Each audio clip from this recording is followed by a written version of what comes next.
फिर कौन मनुष्य उनकी आराधना नहीं करेगा।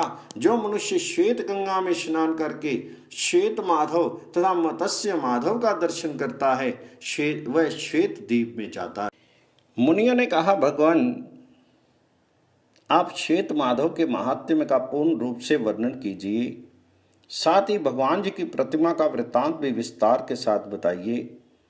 भूतल में विख्यात भगवान जी के पवित्र क्षेत्र में श्वेत माधव की स्थापना किसने की थी।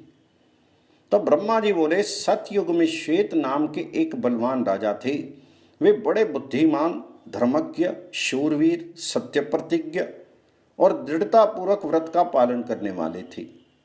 उनके राज्य में 10,000 वर्षों तक मनुष्यों की आयु होती थी और किसी बालक की मृत्यु नहीं होती थी। इस प्रकार राजा श्वेत के राज्य में कुछ काल व्यतीत होने के पश्चात एक घटना घटित हुई। कपाल गौतम नामक एक परम धर्मात्मा ऋषि थे। उनके एक पुत्र हुआ जो कालवश दांत निकलने के पहले ही चल बसा। उसे गोद में लेकर बुद्धिमान ऋषि राजा के निकट आए। राजा ने ऋषि कुमार को अचेत अवस्था में सोया देख उनको जीवित करने के लिए प्रतिज्ञा की। राजा बोले, यदि यमलोक में गए हुए इस बालक को मैं 7 दिन के भीतर नहीं ला सकूं तो जलती हुई चिता पर चढ़ जाऊंगा। यह कहकर राजा ने लाख नील कमलों से महादेव जी की पूजा करके उनके मंत्र का जप आरंभ कर दिया। जगदीश्वर भगवान शिव राजा की अत्यंत भक्ति का विचार करके पार्थ जी के साथ उनके सामने प्रकट हुए और बोले, राजन मैं तुम पर बहुत प्रसन्न हूं। महादेव जी का ये वचन सुनकर राजा श्वेत ने सहसा उनकी ओर देखा। वे सब अंगों से भस्म रमाए हुए थे। उनके शीर की कांति शरतकालीन चंद्रमा और कुंद के समान थी। उनके नेत्र विकट थे। व्याघ्र चर्म का वस्त्र और ललाट में चंद्रमा की रेखा थी। उन पर दृष्टि पड़ते ही राजा ने सहसा पृथ्वी पर गिरकर उन्हें प्रणाम किया और कहा, प्रभु यदि आप मुझ पर प्रसन्न हैं, यदि आपकी मुझ पर दया है तो काल के वश में पड़ा हुआ ये ब्राह्मण बालक पुनः जीवित हो जाए। यही मेरी प्रतिज्ञा है। महेश्वर आप इसे यथा योग्य आयु से युक्त और कल्याण का भागी बनाइए। श्वेत की ये बात सुनकर महादेव जी को बड़ी प्रसन्नता हुई। उन्होंने सब भूतों को भय देने वाले काल को आज्ञा दी और काल ने मृत्यु के मुख में पड़े हुए उस बालक को जीवित कर दिया। इसके बाद वे पार्वती देवी के साथ अंतर ध्यान हो गई। तदंतर राजा ने हजारों वर्ष तक एकाग्रचित्त होकर राज्य किया। फिर लौकिक धर्मों और वैदिक नियमों का विचार करके भगवान केशव की आराधना का निश्चित व्रत ग्रहण किया। इसके बाद वे दक्षिण समुद्र के पुरुषोत्तम क्षेत्र में गए और जगन्नाथ जी के पास ही सुंदर रमणीय प्रदेश में एक सुंदर मंदिर बनवाया और श्वेत शिला के द्वारा भगवान श्वेत माधव की प्रतिमा बनवाकर विधि पूर्वक उनकी प्रतिष्ठा की। उस समय ब्राह्मणों, दीनों, अनाथों और तपस्वियों को दान दे राजा ने भगवान माधव के समीप पृथ्वी पर गिरकर साष्टांग प्रणाम किया। फिर 1 मास तक मौन एवं निराहार रहकर द्वादशाक्षर मंत्र का जप किया। जप समाप्त होने पर भगवान देवेश्वर ही इस प्रकार स्तुति उन्होंने आरंभ की।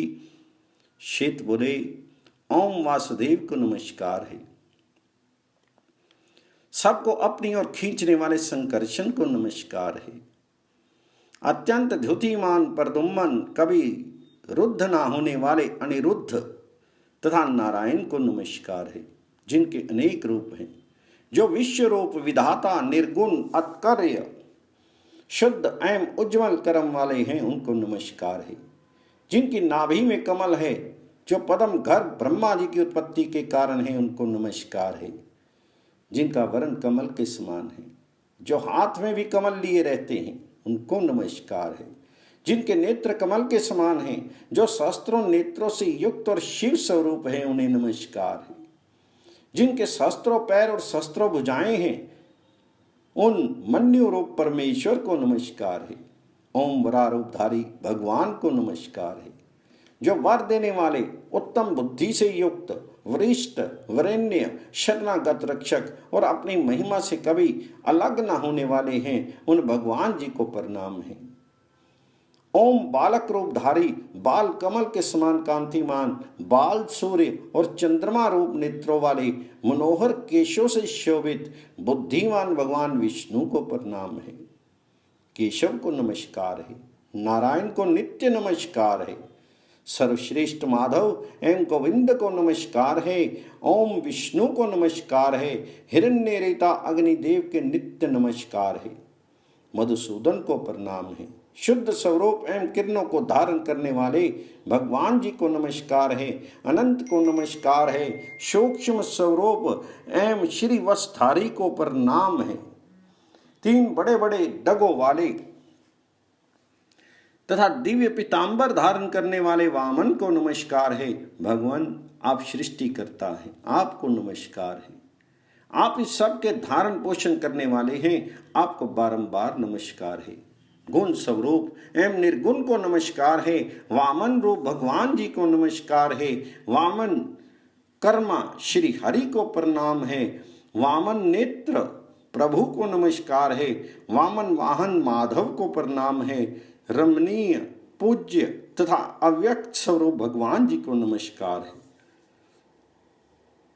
अतकर्य शुद्ध एवं भयहारी हरि को प्रणाम है, जो संसार रूपी समुद्र से तारने के लिए नौका के समान है, जो परम शांत एवं चैतन्य स्वरूप है, शिव सौम्य रूप रुद्र तथा उद्धार करता है, उन भगवान को नमस्कार है। जो संसार का संहार करने वाले और उसे भोग प्रदान करने वाले हैं, समस्त विश्व जिनका स्वरूप है और जो समस्त विश्व की सृष्टि करने वाले हैं, उन भगवान जी को नमस्कार है। ओम दिव्य रूप सोम अग्नि और वायु स्वरूप भगवान जी को नमस्कार है। चंद्रमा सूर्य की किरणें जिनके केश हैं, जो गौओं तथा ब्राह्मणों का हित करने वाले हैं, उन भगवान जी को प्रणाम है। ओम ऋग स्वरूप पद और क्रम रूप भगवान जी को प्रणाम है।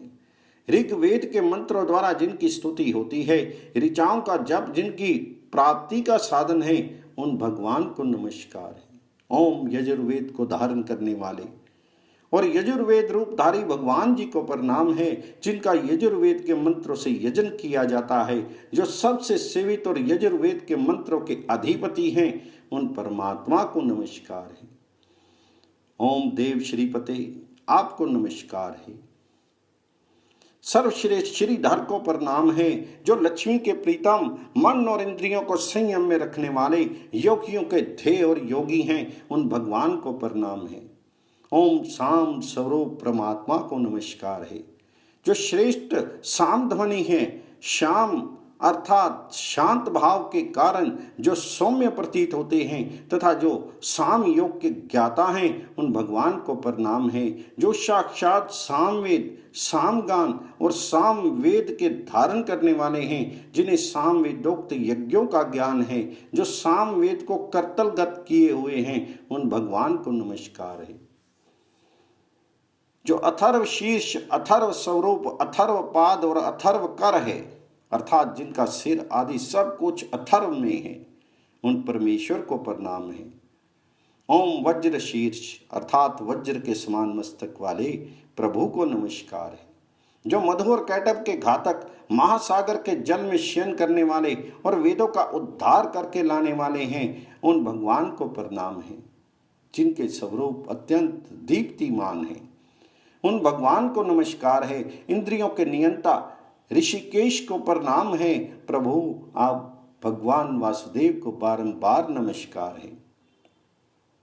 नारायण आपको प्रणाम है।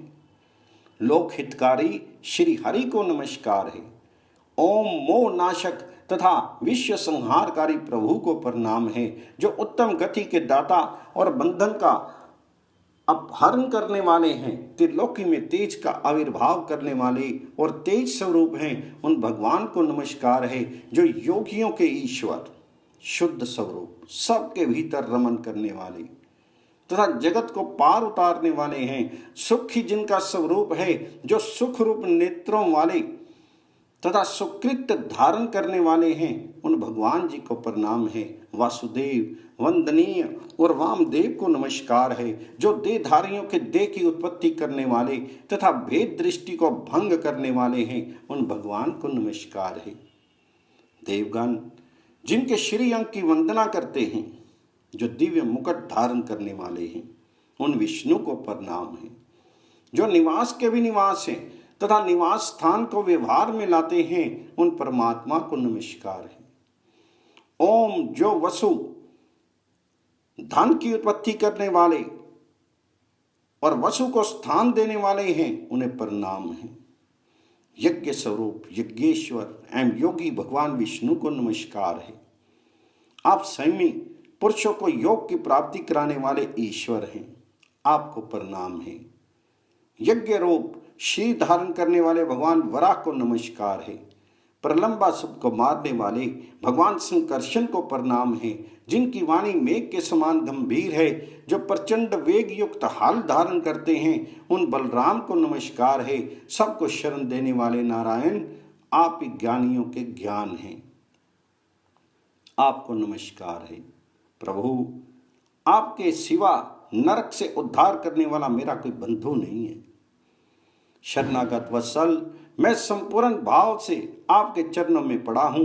केशव अच्युत, मेरा जो शारीरिक और मानसिक मल है उसे धोने वाला आपके सिवा दूसरा कोई नहीं है। भगवान मैंने समस्त संग त्याग कर आपकी शरण ली है। केशव अब आपके ही साथ मेरा संग हो, इससे मुझे आत्म लाभ होगा। मुझे ये संसार कष्ट एवं आपत्तियों का घर तथा दुस्तर जान पड़ता है। मैं आध्यात्मिक आदि तीनों तापों से खिन्न हूँ, इसलिए आपकी शरण में आया हूँ। आपकी माया से ये समस्त जगत नाना प्रकार की कामनाओं द्वारा मोहित हो रहा है। इसमें लोभ आदि का पूरा आकर्षण है, अतः मैंने आपकी शरण ली है। विष्णु संसारी जीव को तनिक भी सुख नहीं है। यज्ञेश्वर मनुष्य का मन जैसे जैसे आप में लगता जाता है, वैसे वैसे निष्काम होकर वह परम आनंद को प्राप्त होता रहता है। मैं विवेक शून्य होकर नष्ट हो गया हूँ। सारा जगत मुझे दुखी दिखाई देता है। गोविंद मेरी रक्षा कीजिए, आप इस संसार से मेरा उद्धार कर सकते हैं। इस संसार समुद्र मोह रूपी जल से परिपूर्ण है, इसके पार जाना असंभव है। मैं इसमें गले तक डूबा हुआ हूँ। पुंडरीकाक्ष आपके सिवा दूसरा कोई ऐसा नहीं है जो इससे मेरा उद्धार कर सके। उस विख्यात दिव्य पुरुषोत्तम क्षेत्र में राजा श्वेत के इस प्रकार स्तुति करने पर देवादि देव जगत गुरु श्री हरि उनकी भक्ति का विचार करके संपूर्ण देवताओं के साथ राजा के सामने आए। नील मेघ के समान श्याम वरण, कमल पत्र के समान बड़ी बड़ी आंखें, हाथों में दैदीप्यमान सुदर्शन, बाएं हाथ में पांचजन्य शंख तथा अन्य हाथों में गदा, शांगर, धनुष और खड़ग, यही उनकी झांकी थी। भगवान जी ने कहा, राजन तुम्हारी बुद्धि बड़ी उत्तम है, तुम में पाप का लेश भी नहीं है। मैं तुम पर बहुत प्रसन्न हूं। तुम अपनी इच्छा के अनुसार कोई उत्तम वर मांगो। देवादिदेव भगवान जी का ये अमृतमय वचन सुनकर महाराज श्वेत ने मस्तक नवाकर उन्हें प्रणाम किया और उन्हीं में मन लगाए हुए कहा, भगवान यदि मैं आपका भक्त हूं तो मुझे ये उत्तम वरदान दीजिए। ब्रह्मलोक से भी ऊपर जो अविनाशी बैकुंठ धाम है, जिसे निर्मल रजोगुण रहित शुद्ध एवं संसार की आसक्ति से शून्य बताया गया है, मैं उसी को प्राप्त करना चाहता हूँ। जगतपते आपकी कृपा से मेरा ये मनोरथ सफल हो। तो श्री भगवान बोले, राजेंद्र संपूर्ण देवता, मुनि, सिद्ध और योगी भी जिस रमणीय और रोग शोक रहित पद को नहीं प्राप्त होते, उसे ही तुम प्राप्त करोगे। संपूर्ण लोकों को लांग कर मेरे लोक में जाओगे। यहाँ तुमने जो कीर्ति प्राप्त की है वे तीनों लोकों में फैलेगी और मैं सदा ही यहाँ निवास करूँगा। इस तीर्थ को देवता और दानव आदि सब लोग श्वेत गंगा कहेंगे। जो कुश के अग्रभाग से भी श्वेत गंगा का जल अपने ऊपर छिड़केगा वह स्वर्ग लोक को जाएगा। जो यहाँ स्थापित श्वेत माधव नाम की प्रतिमा का दर्शन और उसे प्रणाम करेगा वह देह त्याग कर भगवान जी का स्मरण करते हुए शांत पद को प्राप्त होगा।